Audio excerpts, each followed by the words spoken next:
Welcome back to another episode of Small Market Bias. I am very excited because we are joined by Michelle Beadle here on this episode on a Thursday evening before Game 3 of Spurs Thunder tips off. Michelle, how are you doing? I am awesome. I didn't love game 2, but I'm feeling good. I'm gonna stay optimistic for 3. Okay, so we're about to jump right into that in a bit here. So let's go to begin. Since I do have you on the pod here, I do want to kind of just kind of get your feeling of, you're a longtime Spurs fan, and what does it feel like to finally have the Spurs back in the Western Conference playoffs? I mean, they haven't been in this situation since 2014, which was the last title for them. So how does it feel to have the team back this far in the playoffs? I mean, it just even making the playoffs was such a big step because we'd had that 7-year drought. And I know I am very, very self-aware that when we say 7-year drought, there are teams in this various sports that have never sniffed the playoffs. I don't care though. That's not us. So I'd forgotten, to be honest with you, I'd forgotten how stressful it is when your team is playing, because for so long it's just like, yeah, of course you watch the finals, you're like, you love hoops, you're all in it, but there's zero investment. There's zero sort of personal stake in it. And now I find myself like, even in game 1, it was one of the best things I've ever seen, but also one of the most stressed out games that I've ever lived through. So it's been an absolute joy. I've really gotten a kick out of, and again, maybe we forgot or I forgot, but the fans are like rabid this time around. I mean, just the Jackals and all, it's amazing to watch. Like, they're spicy and they're sarcastic and they're creative. And I've loved everything from afar. I need to get back for at least a game. I'm waiting for the finals, but yeah, it is an absolute joy. And to sort of do it ahead of schedule, as we've been saying, it's been just a bonus. Yeah, just going back to game 1, there was like I like my heart beat like just like those, like when they call timeout, like in those crunch time, those overtimes, you just like you just like, wow, you just don't know what's gonna happen. Nope. And I think the biggest surprise too is just you don't know where the level of this Spurs team is, because yes, they are young, they're inexperienced, but they just don't know when to not compete and like not give up. Like even like in game 2, they still made it a 5-point game in crunch time. Had a chance there to really upset OKC. Yeah, they are. I think specifically too with OKC, this is obviously a rivalry, and I don't think there's any love lost between the two teams, the two fan bases. Like, this is, the rest of the country might not get that yet, but it's there. We don't like them, they don't like us. That's how this is going to be for a while. And so the fact that they can kind of get under their skin, and they were 5-2 now against them this season. There's something there. The fact that you have a guy like Wemby, who, in my opinion, really would never go to another team, right? Like, he was born and made to be a San Antonio Spur. That's, even as not a homer, I think people can agree on that.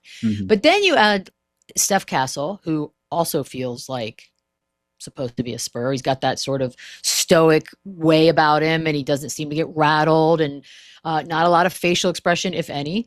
And then here comes Dylan Harper. Same thing. So it's just one of those things where I'm like, man, they did not strike out at all on anybody. And now you put them all together, and they follow Wemby. The coaching staff knows what they're doing. They got the whole support system behind the scenes. Like, it's just a really cool time to watch a regrowing, if you will, of hopefully another dynasty run. And so, like, regarding this, because like you said, they're very, it's surprising just how good they are right now at this stage. I mean, so early into their careers. Was there like a certain point during the season when like maybe you thought, wow, this team actually has a chance of being a real contender, of actually going all the way possibly? You know what I think is funny? I think it wasn't when we were in Vegas for the Cup. Like, I went out there for work, and we all went to the games, and I had my Spurs hat on. I was like, this is going to be awesome. I don't think I thought that they would necessarily beat OKC. I mean, we know that at that point, they had beaten them once before, maybe twice. My memory's fog, but it was sort of one of those things where I was like, oh, OKC is going to turn it on. They have experience in these types of moments, blah, blah, blah. And then Spurs beat them, and I could not have been more ecstatic about it. And I think that was the moment where I was like, okay, that was a test. Like, whatever you think about the NBA Cup, it's a different atmosphere. It's a different location, different vibes, different sort of things that are at stake. And they came through. And so I think in that moment, I was like, all right. And then they continue to play the rest of the season out, and they play the best of the best teams hard. And if they don't beat them, then it's probably a pretty good game with your random anomaly here and there. But like just that Denver game, even I just they have shown to not get rattled. And I think the growth that you can also see from last year as well is like, yeah, get leads and then they would lose the leads and they would lose the game. And I think now it feels like, all right, they might build a lead, they might lose a lead, but they're never seemingly out of it. And that to me has been huge.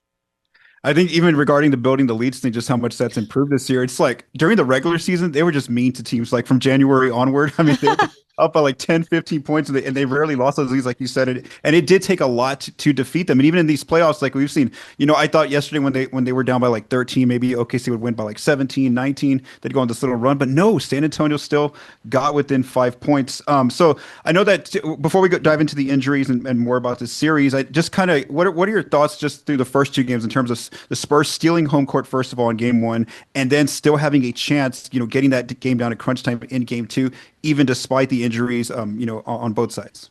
I think it's, I guess there are no moral victories, if you will. And I'm a cynical person by nature.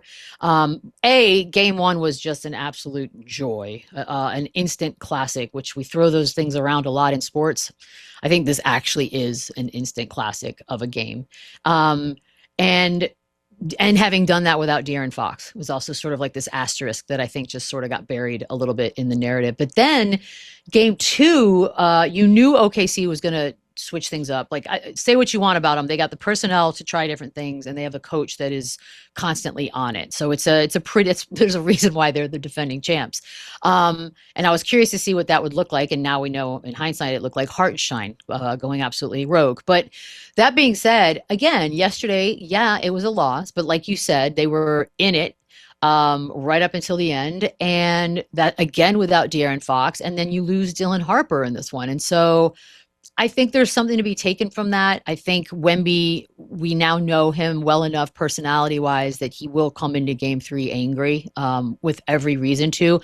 The internet today has been nothing but montages of flops and fouls by OKC. And so you know that that's going to be fuel. And again, we don't know how the injuries are going to pan out for three, but I think Wemby's going to come in pretty hot. And a lot of people have to remember, too, the minutes were going to be a little different in game two because game one was so crazy long. And I think now we're all rested. Three is a fresh start. You're at home. The crowd is going to let them hear it. I feel bad for Hartenstein's ears. Good luck to him. But, yeah, I think it's going to be I'm not negative. I will say the vibe changed a little with the Dylan Harper of it all, but I'm going to stay optimistic that that's not as bad as it could be. Yeah, I think that's the thing. This crowd has not seen a Western Conference Finals in 12 years. Like that's why this is going to be big here coming into game three, regardless, like you said, of who's, in and out of the game. So unfortunately, though, that's, as epic as this series could be, the one thing that might kind of, bring it down just a bit is these injuries to both teams. That's the unfortunate part of the playoffs.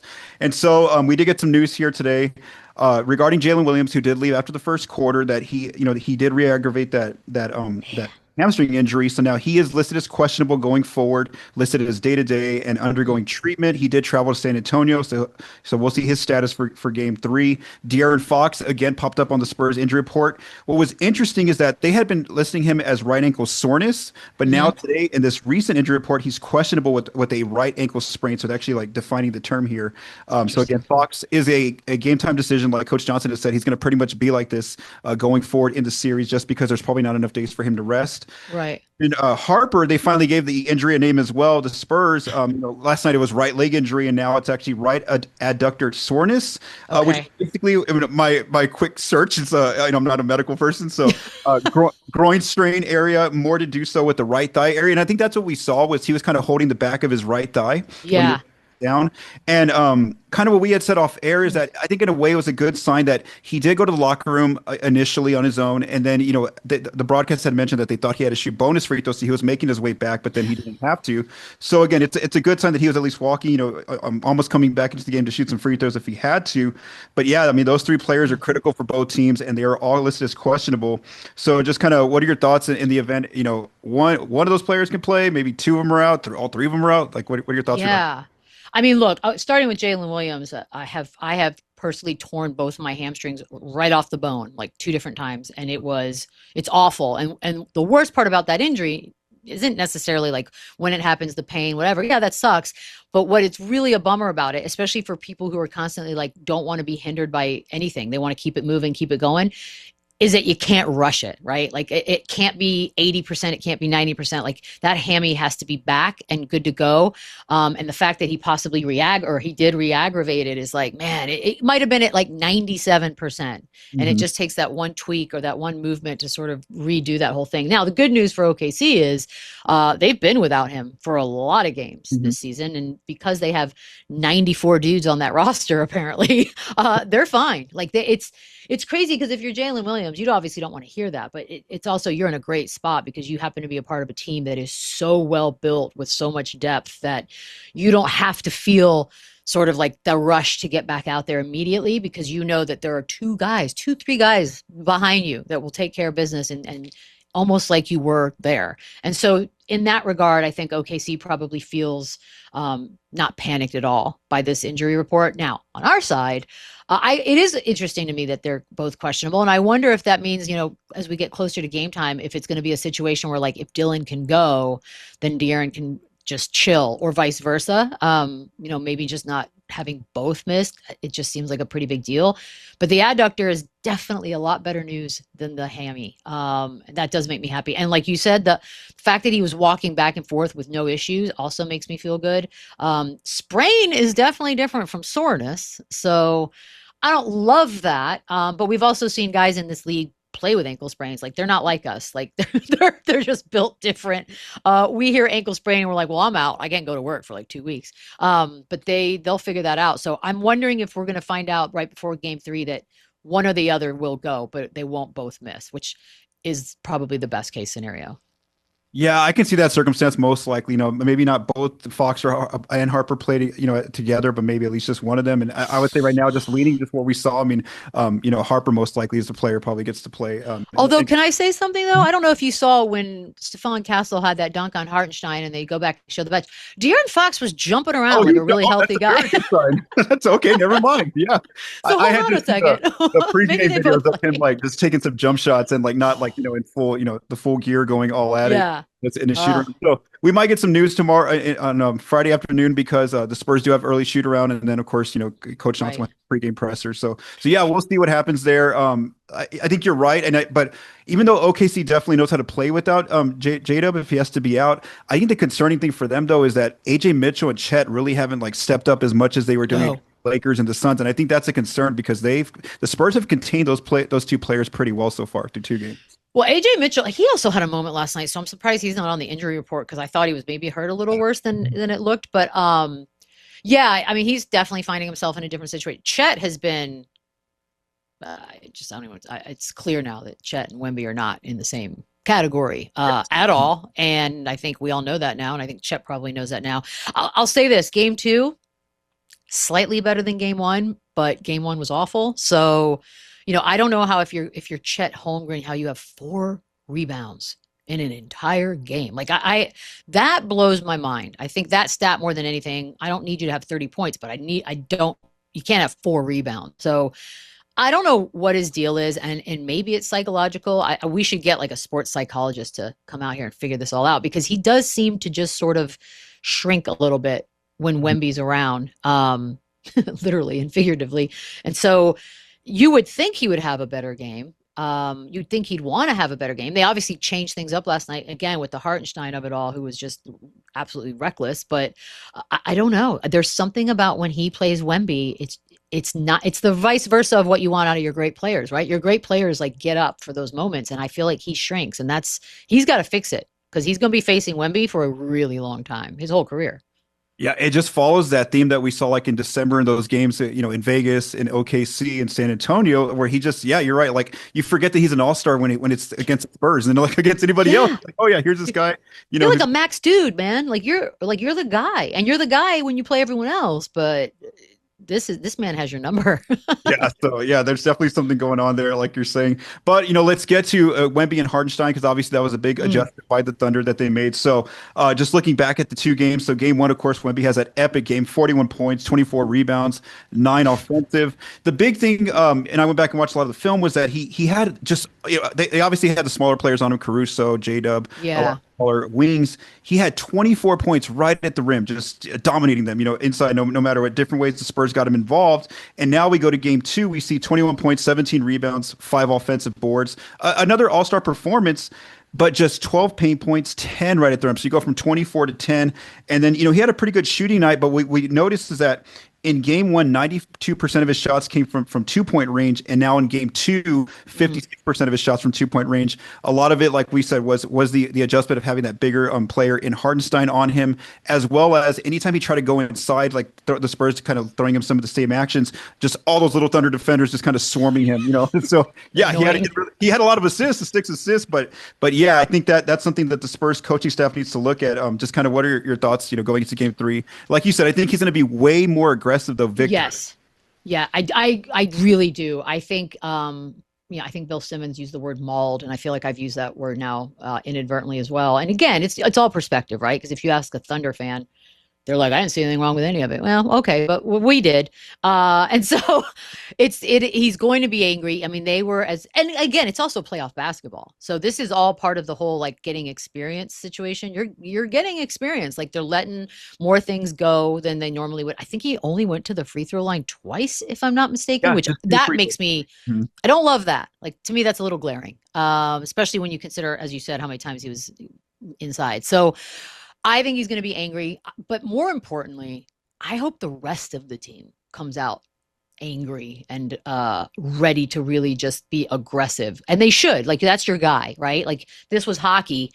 Right off the beginning, we'd have a fight. So it'd be like one of those things. We got to have that guy that kind of has his back. And they've been doing this, and they did it in game 1 too. They just are being very physical with him because that's the only thing people can come up with to stop him. Like, and I don't blame them. I don't know what else your strategy could be. No one's going to have a guy the same size. So that's already out.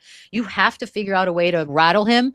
Like the fact that he threw an elbow in the last series, like, cause you got under his skin. Like these are the types of things he's going to see more and more of. And OKC's been there, done that. So I would imagine the physicality is not going anywhere. I'll be curious if the refs are a little more strict in game 3 than 2, but I have no idea what they're going to call it. Yeah, that's my biggest concern, like going forward, is like how much are the refs watching those like off ball actions, like where, because even after he threw the elbow at Nas in the last series, Rudy in games 5 and 6, he was still holding his arm off ball. Yeah. They still do that to him, and so that's and I understand the refs aren't watching, like, when they're mainly probably watching the guy who has the ball in his hands most plays, so they're not seeing a lot of those actions going on. So, but I am eager to see, like you said, how much do the refs start calling some of that off ball stuff, with Hartenstein. Yeah, because the talk has been very loud for this 24-hour period, and you know how the league is, like they hear and see everything. So I'll be curious. That the one piece of footage though with Hartenstein pulling Stephon Castle's hair and the ref standing right there, that's a bad piece of video for the refs. So that one probably got drawn to their attention for sure. Yeah. So again, we'll see, like, with the adjustment. We're talking about coaching staff adjustments. I know. What adjustments are the refs going to make going into? How are they going to adjust their calls? How are they going to adjust the calls? Because there's definitely going to be some concern there going forward. And then just looking at defensively, obviously we saw that the Thunder put up 122 in this game 2, and that was the most that the Spurs have allowed on defense. I just looked at kind of one of the differences is that they just got a lot more points from that floater range area, that mid range area, and obviously that's open territory because Wemby is really trying to protect the rim. But I'm just wondering, should the Spurs kind of do you think they should kind of still stick to their base defense or make that more of a priority, kind of stepping out on SGA a little bit more? Because he's getting rid of Castle with some of his screens or, just his play. What do you think about that just defensively? I mean, it's hard too because they're in the same boat, right? Like you could double up, you could try to do that with SGA, which we know they can do. We've seen like Castle and Vassell and Harper, and again, that Harper question is going to remain a big part of this. But we've seen them been able to do that, and they did it in game 1. They frustrated the heck out of SGA. Like he seemingly couldn't do anything. He couldn't move the way he was used to moving. So they can do it. They should go back to doing it. And I do think part of a game 2 where you've sort of stolen on the road in game 1, I can't help but think there's a little bit of a complacent situation in their mind. They're not conscious of it, but how can you not as a team just be like, well, we stole one. So if we win, we win. If we don't, we don't. But I would go back, watch game 1 film, a lot of game 1 film, and just try to replicate a lot of what you did there, because SGA was not the SGA we're used to. And Caruso had 31 points. that guy's made for these moments. So it's kind of hard to, there's nothing negative I can say about Alex Caruso other than he doesn't play for my team, so I can't stand him. But other than if he played for my team, he'd be my favorite. So again, let him beat you is the sort of that mentality, and shut SGA down. It's like the old Kobe ways, is like, let everyone but Kobe beat you. Cause it's this, dude, we're literally watching it in the Cleveland, New York series. Like, anyone but Brunson. And what do for the final however minute? They literally let Brunson just do whatever he wants. So just don't let that happen. And they have the personnel. So I think if you go back to watching that kind of film, should be better. Man. Yeah, and I also think too is like the Thunder role players really stepped up on game two. They are not going to be as comfortable in that San Antonio building on the Frostbank Center on Friday and Sunday. I think that's another one of those areas where, yeah, they had a good night in game two, but those shots may not be there for them, or they may not be as confident taking them against the Spurs in their own home building. Yeah, I mean, they always say role players at home always are much better than what they will be on the road. I hope that stays true to form, but I have no doubts. I do think they're going into a very – I know OKC thinks they have the great arena, but they're going into some pretty hostile territory Friday and Sunday.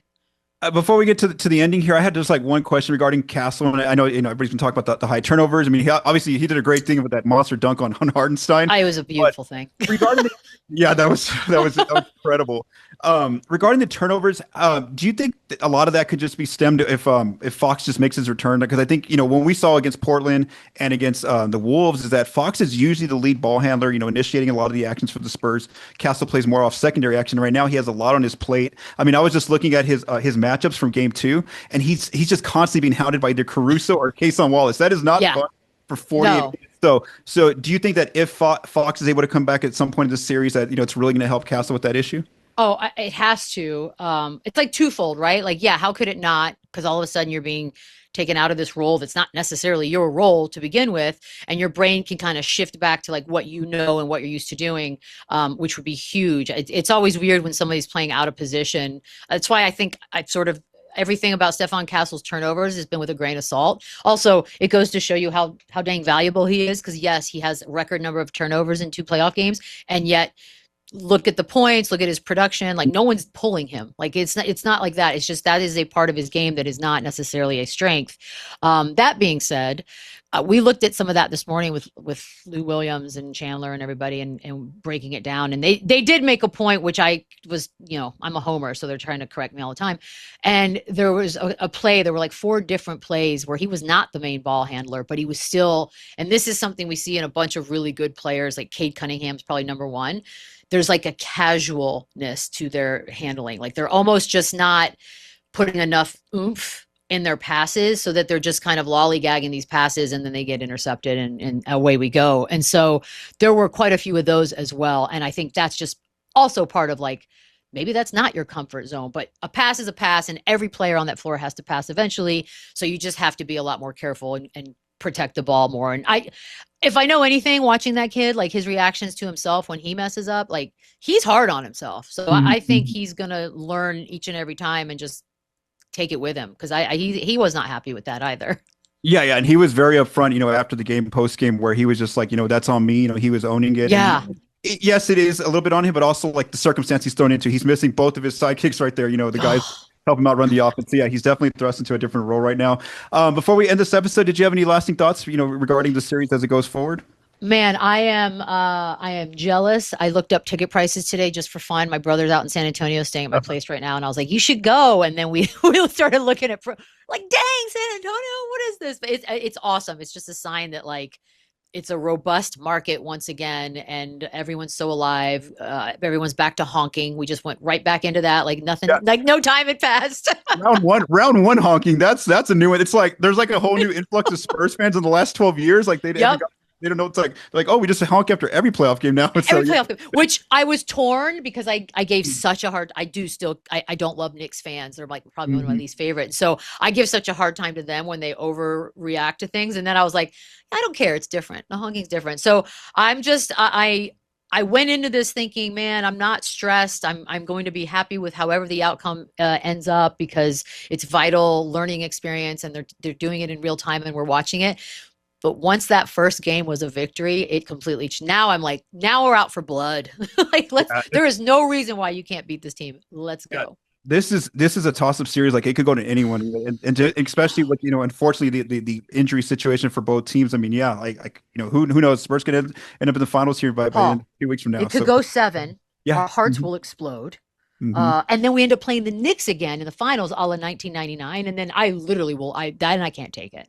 Then it's too much. And then you got Spike Lee courtside. Here's the one thing I'm going to say. If we do go to the finals, do not sell courtside seats to any of those little Knicks celebrity fans. Like, I don't want to see Timothy Chalamet courtside at Frostbank. And I better not, is all I'm saying.